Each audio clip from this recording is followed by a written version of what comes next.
Alors, cap sur l'Afrique avec Clémence, exactement, aujourd'hui. Bonjour, donc Anne-Laurence, Paul, j'ai une question pour vous. Quand est-ce que vous avez lu la Bible pour la dernière fois ?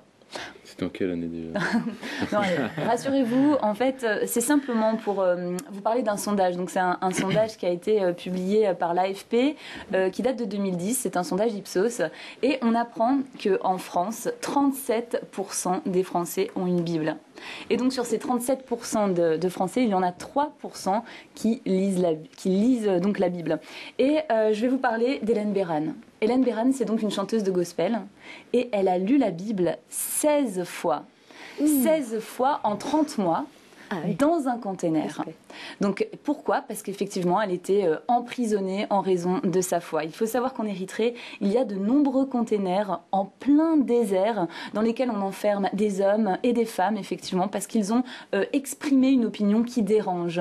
Et donc, Hélène Béran en faisait partie. Elle a donc été humiliée, torturée. On l'a même placée sous le soleil, les mains attachées. C'était vraiment très dur pour elle. Et pourtant, elle a tenu ferme. Et pourquoi est-ce qu'elle a tenu ferme ? Eh bien, parce qu'elle a lu sa Bible pendant au moins 16 fois, comme je vous l'ai dit. Et en plus de ça, eh bien, elle louait.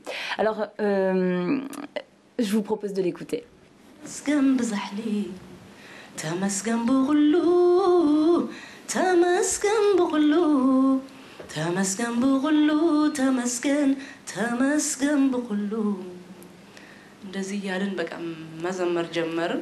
Et je continue à chanter de cette manière-là en disant, en rendant grâce à Dieu.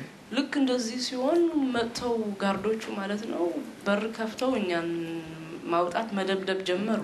C'est à ce moment-là que les gardiens sont venus nous frapper, ils nous ont sortis de ce conteneur. Voilà, donc je ne sais pas si vous connaissez l'oiseau le rossignol.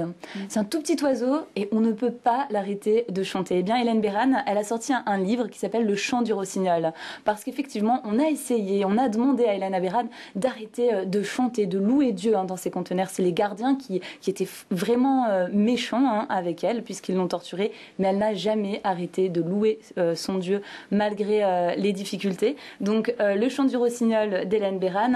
Et si je vous ai parlé d'Hélène Béran, eh bien, c'est simplement parce qu'elle sillonne les églises du monde pour raconter son histoire et elle est venue à Strasbourg et notamment en France pour parler de son témoignage et donc de cette situation dramatique des hommes et des femmes, des journalistes, des chrétiens enfermés dans des conteneurs.